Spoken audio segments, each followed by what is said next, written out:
The world has gone quiet, and now just a whisper and a tale.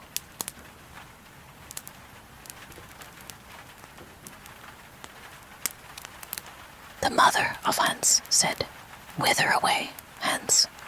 Hans answered, "To Gretel." "Behave well, Hans." "Oh, I'll behave well. Goodbye, mother." "Goodbye, Hans." Hans comes to Gretel. "Good day, Gretel." "Good day, Hans." "What do you bring that is good?" "I bring nothing. I want to have something given me." Gretel presents Hans with a needle. Hans says, "Goodbye, Gretel." "Goodbye, Hans." Hans takes the needle, sticks it into a hay cart, and follows the cart home. "Good evening, mother." "Good evening, Hans." "Where have you been?" "With Gretel." "What did you take her?" "Took nothing. Had something given me." "What did Gretel give you?" "Gave me a needle." "Where is the needle, Hans?" "Stuck in the hay cart." "That was ill done, Hans. You should have stuck the needle in your sleeve." "Never mind. I'll do better next time." "Whither away, Hans?" "To Gretel, mother." "Behave well, Hans." "Oh, I'll behave well." "Goodbye, mother." "Goodbye, Hans." Hans comes to Gretel. "Good day, Gretel." "Good day, Hans." "What do you bring that is good?" "I bring nothing. I want to have something given to me." Gretel presents Hans with a knife. "Goodbye, Gretel." "Goodbye, Hans." Hans takes the knife, sticks it in his sleeve, and goes home. "Good evening, mother." "Good evening, Hans. Where have you been?" "With Gretel." "What did you take her?" "Took her nothing. She gave me something." "What did Gretel give you?" "Gave me a knife." "Where is the knife, Hans?" "Stuck in my sleeve." "That's ill done, Hans. You should have put the knife in your pocket." "Never mind. We'll do better next time." "Whither away, Hans?" "To Gretel, mother." "Behave well, Hans." "Oh, I'll behave well. Goodbye, mother." "Goodbye, Hans." Hans comes to Gretel. "Good day, Gretel." "Good day, Hans. What good thing do you bring?" "I bring nothing. I want something given me." Gretel presents Hans with a young goat. "Goodbye, Gretel." "Goodbye, Hans." Hans takes the goat, ties its legs, and puts it in his pocket. When he gets home, it is suffocated. "Good evening, mother." "Good evening, Hans. Where have you been?" "With Gretel." "What did you take her?" "Took nothing. She gave me something." "What did Gretel give you?" "She gave me a goat." "Where is the goat, Hans?" "Put it in my pocket." "That was ill done, Hans. You should have put a rope round the goat's neck." "Never mind. We'll do better next time." "Whither away, Hans?" "To Gretel, mother." "Behave well, Hans." "Oh, I'll behave well. Goodbye, mother." "Goodbye, Hans." Hans comes to Gretel. "Good day, Gretel." "Good day, Hans. What good thing do you bring?" "I bring nothing. I want something given me." Gretel presents Hans with a piece of bacon. "Goodbye, Gretel." "Goodbye, Hans." Hans takes the bacon, ties it to a rope, and drags it away behind him. The dogs come and devour the bacon. When he gets home, he has the rope in his hand, and there is no longer anything hanging onto it. "Good evening, mother." "Good evening, Hans. Where have you been?" "With Gretel." "What did you take her?" "I took her nothing. She gave me something." "What did Gretel give you?" "Gave me a bit of bacon." "Where is the bacon, Hans?" "I tied it to a rope. Brought it home.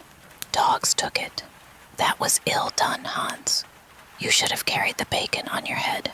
"Never mind. We'll do better next time." "Whither away, Hans?" "To Gretel, mother." "Behave well, Hans." "I'll behave well. Goodbye, mother." "Goodbye, Hans." Hans comes to Gretel. "Good day, Gretel." "Good day, Hans. What good thing do you bring?" "I bring nothing, but would have something given." Gretel presents Hans with a calf. "Goodbye, Gretel." "Goodbye, Hans." Hans takes the calf, puts it on his head, and the calf kicks his face. "Good evening, mother." "Good evening, Hans." Where have you been? With Gretel. What did you take her? I took nothing, but had something given me. What did Gretel give you? A calf. Where have you the calf, Hans? I set it on my head, and it kicked my face. That was ill done, Hans. You should have led the calf and put it in the stall. Never mind. We'll do better next time. Whither away, Hans? To Gretel, mother. Behave well, Hans. I'll behave well. Goodbye, mother. Goodbye, Hans. Hans comes to Gretel. Good day, Gretel. Good day, Hans. What good thing do you bring? I bring nothing, but would have something given. Gretel says to Hans, I will go with you. Hans takes Gretel, ties her to a rope, leads her to the rack, and binds her fast. Then Hans goes to his mother. Good evening, mother. Good evening, Hans. Where have you been? With Gretel. What did you take her? I took her nothing. What did Gretel give you? She gave me nothing. She came with me. Where have you left Gretel? I led her by the rope, tied her to the rack, and scattered some grass for her. That was ill done, Hans. You should have cast friendly eyes on her. Never mind. We'll do better. Hans went into the stable, cut out all the calves and sheep's eyes, and threw them in Gretel's face. Then Gretel became angry, tore herself loose and ran away, and was no longer the bride of Hans.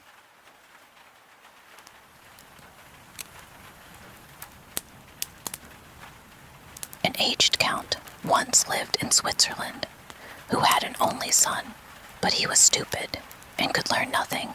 Then said the father, Hark you, my son, try as I will, I can get nothing into your head. You must go from hence. I will give you into the care of a celebrated master, who shall see what he can do with you. The youth was sent into a strange town, and remained a whole year with the master. At the end of this time, he came home again, and his father asked, Now, my son, what have you learned? Father, I have learnt what the dogs say when they bark. Lord, have mercy on us, cried the father. Is that all you have learnt? I will send you into another town, to another master. The youth was taken thither, and stayed a year with this master likewise. When he came back, the father again asked, My son, what have you learnt? He answered, Father, I have learnt what the birds say. Then the father fell into a rage and said, Oh, you lost man, you have spent the precious time and learnt nothing. Are you not ashamed to appear before my eyes? I will send you to a third master, but if you learn nothing this time also, I will no longer be your father. The youth remained a whole year with the third master also, and when he came home again, and his father inquired, My son, what have you learnt? He answered, Dear father, I have this year learnt what the frogs croak. Then the father fell into the most furious anger, sprang up, called his people thither, and said, This man is no longer my son. I drive him forth, and command you to take him out into the forest, and kill him. They took him forth, but when they should have killed him, they could not do it for pity, and let him go. And they cut the eyes and tongue out of a deer, that they might carry them to the old man as a token. The youth wandered on, and after some time came to a fortress, where he begged for a night's lodging. Yes, said the lord of the castle, if you will pass the night down there in the old tower, go thither. But I warn you, it is at the peril of your life, for it is full of wild dogs, which bark and howl without stopping, and at certain hours a man has to be given to them, whom they at once devour. The whole district was in sorrow and dismay because of them, and yet no one could do anything to stop this. The youth, however, was without fear, and said, Just let me go down to the barking dogs, and give me something that I can throw to them. They will do nothing to harm me, as he himself would have it so. They gave him some food for the wild and led him down to the tower. When he went inside, the dogs did not bark at him, but wagged their tails quite amicably around him, ate what he set before them, and did not hurt one hair of his head. Next morning, to the astonishment of everyone, he came out again safe and unharmed, and said to the lord of the castle, "The dogs have revealed to me, in their own language, why they dwell there, and bring evil on the land. They are bewitched, and are obliged to watch over a great treasure which is below in the tower, and they can have no rest until it is taken away. And I have likewise learnt from their discourse how that is to be done." Then all who heard this rejoiced, and the lord of the castle said he would adopt him as a son if he accomplished it successfully. He went down again, and as he knew what he had to do, he did it thoroughly, and brought a chest full of gold out with him. The howling of the wild dogs was henceforth heard no more. They had disappeared, and the country was freed from the trouble. After some time, he took it in his head that he would travel to Rome. On the way, he passed by a marsh, in which a number of frogs were sitting croaking. He listened to them, and when he became aware of what they were saying, he grew very thoughtful and sad. At last he arrived in Rome, where the Pope had just died, and there was great doubt among the cardinals as to whom they should appoint as his successor. They at length agreed that the person should be chosen as Pope who should be distinguished by some divine and miraculous token. And just as that was decided on, the young count entered into the church, and suddenly 2 snow-white doves flew on his shoulders and remained sitting there. The ecclesiastics recognized therein the token from above, and asked him on the spot if he would be Pope. He was undecided, and knew not if he were worthy of this, but the doves counseled him to do it, and at length he said yes. Then was he anointed and consecrated, and thus was fulfilled what he had heard from the frogs on his way, which had so affected him that he was to be His Holiness the Pope. Then he had to sing a mass, and did not know one word of it, but the 2 doves sat continually on his shoulders and said it all in his ear.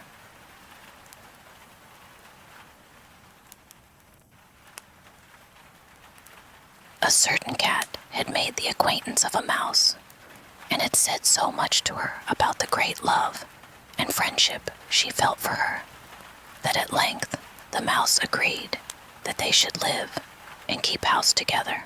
"But we must make a provision for winter, or else we shall suffer from hunger," said the cat. "And you, little mouse, cannot venture everywhere, or you will be caught in a trap some day." The good advice was followed, and a pot of fat was bought, but they did not know where to put it.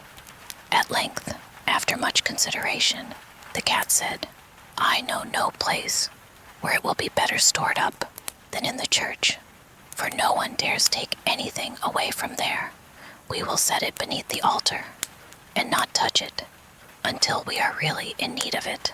So the pot was placed in safety, but it was not long before the cat had a great yearning for it, and said to the mouse, "I want to tell you something, little mouse. My cousin has brought a little son into the world, and has asked me to be godmother. He is white, with brown spots, and I am to hold him over the font at the christening. Let me go out today, and you look after the house by yourself." "Yes, yes," answered the mouse. "By all means go, and if you get anything very good to eat, think of me. I should like a drop of sweet, red christening wine myself." All this, however, was untrue. The cat had no cousin, and had not been asked to be godmother. She went straight to the church, stole to the pot of fat, began to lick at it, and licked the top of the fat off. Then she took a walk upon the roofs of the town, looked out for opportunities, and then stretched herself in the sun, and licked her lips whenever she thought of the pot of fat, and not until it was evening did she return home. "Well, here you are again," said the mouse. "No doubt you have had a merry day." "All went off well," answered the cat. "What name did they give the child?" "Top off," said the cat quite coolly. "Top off," cried the mouse. "That is a very odd and uncommon name. Is it a usual one in your family?" "What does that matter?" said the cat. "It is no worse than Crumb Stealer, as your godchildren are called." Before long, the cat was seized by another fit of yearning. She said to the mouse, "You must do me a favor, and once more manage the house for a day alone. I am again asked to be godmother, and as the child has a white ring round its neck, I cannot refuse." The good mouse consented, but the cat crept behind the town walls to the church and devoured half the pot of fat. "Nothing ever seems so good as what one keeps to oneself," said she, and was quite satisfied with her day's work. When she went home, the mouse inquired, "And what was the child christened?" "Half Done," answered the cat. "Half Done? What are you saying? I never heard the name in my life. I'll wager anything it is not in the calendar." The cat's mouth soon began to water for some more licking. "All good things go in threes," said she. "I am asked to stand godmother again. The child is quite black, only it has white paws. But with that exception, it has not a single white hair on its whole body. This only happens once every few years. You will let me go, won't you?" "Top off, Half Done," answered the mouse. "They are such odd names. They make me very thoughtful." "You sit at home," said the cat, "in your dark gray fur coat and long tail, and are filled with fancies. That's because you do not go out in the daytime." During the cat's absence, the mouse cleaned the house and put it in order, but the greedy cat entirely emptied the pot of fat. "When everything is eaten up, one has some peace," said she to herself, and well filled and fat, she did not return home till night. The mouse at once asked what name had been given to the third child. "It will not please you more than the others," said the cat. "He is called All Gone." "All Gone," cried the mouse. "That is the most suspicious name of all. I have never seen it in print. All Gone. What can that mean?" And she shook her head, curled herself up, and lay down to sleep. From this time forth, no one invited the cat to be godmother. But when the winter had come, and there was no longer anything to be found outside, the mouse thought of their provision and said, "Come, cat, we will go to our pot of fat, which we have stored up for ourselves. We shall enjoy that." "Yes," answered the cat, "you will enjoy it as much as you would enjoy sticking that dainty tongue of yours out of the window." They set out on their way, but when they arrived, the pot of fat certainly was still in its place, but it was empty. "Alas," said the mouse, "now I see what has happened. Now it comes to light. You are a true friend. You have devoured all when you were standing godmother. First Top Off, then Half Done, then—" "Will you hold your tongue?" cried the cat. "One word more, and I will eat you too." All Gone was already on the poor mouse's lips. Scarcely had she spoken it before the cat sprang on her, seized her, and swallowed her down. Verily, that is the way of the world.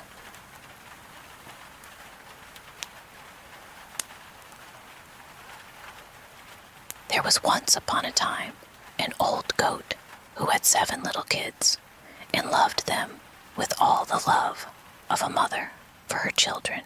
One day she wanted to go into the forest and fetch some food, so she called all 7 to her and said, "Dear children, I have to go into the forest. Be on your guard against the wolf. If he comes in, he will devour you all, skin, hair, and everything. The wretch often disguises himself, but you will know him at once by his rough voice and his black feet." The kid said, "Dear mother, we will take good care of ourselves. You may go away without any anxiety." Then the old one pleaded and went on her way with an easy mind. It was not long before someone knocked at the house door and called, "Open the door, dear children. Your mother is here and has brought something back with her for each of you." But the little kids knew that it was the wolf by the rough voice. "We will not open the door," cried they. "You are not our mother. She has a soft, pleasant voice, but your voice is rough. You are the wolf." Then the wolf went away to a shopkeeper and bought himself a great lump of chalk, ate this, and made his voice soft with it. Then he came back, knocked at the door of the house, and called, "Open the door, dear children. Your mother is here and has brought something back with her for each of you." But the wolf had laid his black paws against the window, and the children saw them and cried, "We will not open the door. Our mother has not black feet like you. You are the wolf." Then the wolf ran to a baker and said, "I have hurt my feet. Rub some dough over them for me." And when the baker had rubbed his feet over, he ran to the miller and said, "Strew some white meal over my feet for me." The miller thought to himself, "The wolf wants to deceive someone," and refused. But the wolf said, "If you will not do it, I will devour you."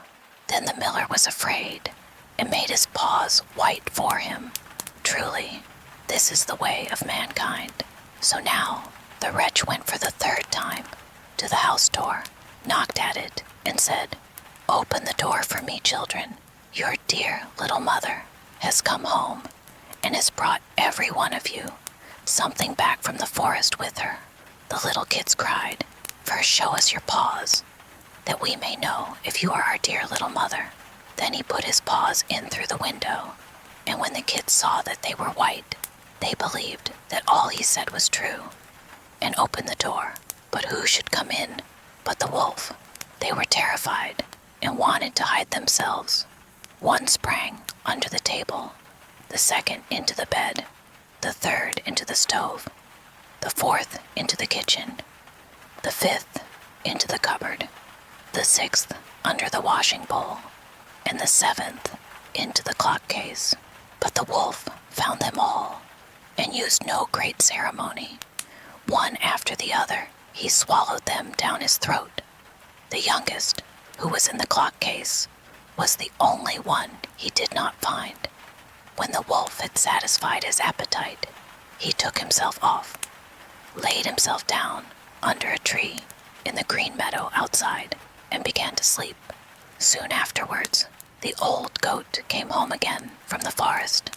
Ah, what a sight she saw there! The house door stood wide open. The table, chairs, and benches were thrown down. The washing bowl lay broken to pieces, and the quilts and pillows were pulled off the bed. She sought her children, but they were nowhere to be found. She called them one after another, by name, but no one answered. At last, when she came to the youngest, a soft voice cried, "Dear mother, I am in the clock case." She took the kid out, and it told her that the wolf had come and had eaten all the others. Then you may imagine how she wept over her poor children. At length, in her grief, she went out, and the youngest kid ran with her. When they came to the meadow, there lay the wolf by the tree and snored so loud that the branches shook. She looked at him on every side and saw that something was moving and struggling in his gorged belly. "Ah, heavens," she said, "is it possible that my poor children, whom he has swallowed down for his supper, can be still alive?" Then the kid had to run home and fetch scissors and a needle and thread, and the goat cut open the monster's stomach, and hardly had she made one cut than one little kid thrust its head out. And when she had cut farther, All 6 sprang out one after another, and were all still alive, and had suffered no injury whatever, for in his greediness the monster had swallowed them down whole. What rejoicing there was! They embraced their dear mother, and jumped like a tailor at his wedding. The mother, however, said, "Now go and look for some big stones, and we will fill the wicked beast's stomach with them while he is still asleep." Then the 7 kids dragged the stones thither with all speed, and put as many of them into this stomach as they could get in. And the mother sewed him up again in the greatest haste, so that he was not aware of anything, and never once stirred. When the wolf at length had had his fill of sleep, he got on his legs, and as the stones in his stomach made him very thirsty, he wanted to go to a well to drink. But when he began to walk and to move about, the stones in his stomach knocked against each other and rattled. Then cried he, "What rumbles and tumbles against my poor bones? I thought 'twas 6 kids, but it feels like big stones." And when he got to the well and stooped over the water to drink, the heavy stones made him fall in, and he drowned miserably. When the 7 kids saw that, they came running to the spot and cried aloud, "The wolf is dead! The wolf is dead!" and danced for joy round about the well with their mother.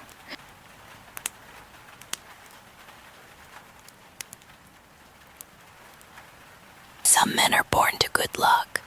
All they do or try to do comes right. All that falls to them is so much gain. All their geese are swans. All their cards are trumps. Toss them which way you will, they will always, like poor puss, alight upon their legs, and only move on so much the faster. The world may very likely not always think of them as they think of themselves, but what care they for the world? What can it know about the matter? One of these lucky beings was neighbor Hans. 7 long years he had worked hard for his master. At last he said, "Master, my time is up. I must go home and see my poor mother once more. So pray pay me my wages and let me go." And the master said, "You have been a faithful and good servant, Hans, so your pay shall be handsome." Then he gave him a lump of silver, as big as his head. Hans took out his pocket handkerchief, put the piece of silver into it, threw it over his shoulder, and jogged off on his road homewards. As he went lazily on, dragging one foot after another, a man came in sight, trotting gaily along on a capital horse. "Ah," said Hans aloud, "what a fine thing it is to ride on horseback. There he sits, as easy and happy as if he was at home, in the chair by his fireside. He trips against no stones, saves shoe leather, and gets on, he hardly knows how." Hans did not speak so softly, but the horseman heard it all, and said, "Well, friend, why do you go on foot then?" "Ah," said he, "I have this load to carry. To be sure, it is silver, but it is so heavy that I can't hold up my head, and you must know it hurts my shoulder sadly." "What do you say of making an exchange?" said the horseman. "I will give you my horse, and you shall give me the silver, which will save you a great deal of trouble in carrying such a heavy load about with you." "With all my heart," said Hans, "but as you are so kind to me, I must tell you one thing. You will have a weary task to draw that silver about with you." However, the horseman got off, took the silver, helped Hans up, gave him the bridle into one hand and the whip into the other, and said, "When you want to go very fast, smack your lips loudly together and cry 'Jip.'" Hans was delighted as he sat on the horse, drew himself up, squared his elbows, turned out his toes, cracked his whip, and rode merrily off, 1 minute whistling a merry tune, and another singing, "No care and no sorrow, a fig for the morrow. We'll laugh and be merry, sing nay down Derry." After a time, He thought he should like to go a little faster, so he smacked his lips and cried, "Jip!" Away went the horse full gallop, and before Hans knew what he was about, he was thrown off and lay on his back by the roadside. His horse would have ran off if a shepherd who was coming by, driving a cow, had not stopped it. Hans soon came to himself and got upon his legs again, sadly vexed, and said to the shepherd, "This riding is no joke. When a man has the luck to get upon a beast like this that stumbles and flings him off as if it would break his neck. However, I'm off now, once for all. I like your cow now a great deal better than this smart beast that played me this trick and has spoiled my best coat. You see, in this puddle, which by the by smells not very like a nosegay, one can walk along at one's leisure behind that cow, keep good company, and have milk, butter, and cheese every day into the bargain. What would I give to have such a prize?" "Well," said the shepherd, "if you are so fond of her, I will change my cow for your horse. I like to do good to my neighbors, even though I lose by it myself." "Done," said Hans, merrily. "What a noble heart that good man has," thought he. Then the shepherd jumped upon the horse, wished Hans and the cow good morning, and away he rode. Hans brushed his coat, wiped his face and hands, rested a while, and then drove off his cow quietly, and thought his bargain a very lucky one. "If I have only a piece of bread, and I certainly shall always be able to get that, I can, whenever I like, eat my butter and cheese with it. And when I am thirsty, I can milk my cow and drink the milk. And what can I wish for more?" When he came to an inn, he halted, ate up all his bread, and gave away his last penny for a glass of beer. When he had rested himself, he set off again, driving his cow towards his mother's village. But the heat grew greater as soon as noon came on, till at last, as he found himself on a wide heath that would take him more than an hour to cross, he began to be so hot and parched that his tongue clave to the roof of his mouth. "I can find a cure for this," thought he. "Now I will milk my cow and quench my thirst." So he tied her to the stump of a tree and held his leathern cap to milk into, but not a drop was to be had. Who would have thought that this cow, which was to bring him milk and butter and cheese, was all that time utterly dry? Hans had not thought of looking to that. While he was trying his luck in milking and managing the matter very clumsily, the uneasy beast began to think him very troublesome, and at last gave him such a kick on the head as knocked him down, and there he lay a long while senseless. Luckily a butcher soon came by, driving a pig in a wheelbarrow. "What is the matter with you, my man?" said the butcher, as he helped him up. Hans told him what had happened, how he was dry, and wanted to milk his cow, but found the cow was dry too. Then the butcher gave him a flask of ale, saying, "There, drink and refresh yourself. Your cow will give you no milk. Don't you see she is an old beast, good for nothing but the slaughterhouse?" "Alas, alas," said Hans, "who would have thought it? What a shame to take my horse and give me only a dry cow. If I kill her, what will she be good for? I hate cow beef. It is not tender enough for me. If it were a pig now, like that fat gentleman you are driving along at his ease, one could do something with it. It would, at any rate, make sausages." "Well," said the butcher, "I don't like to say no when one is asked to do a kind, neighborly thing. To please you, I will change and give you my fine, fat pig for the cow.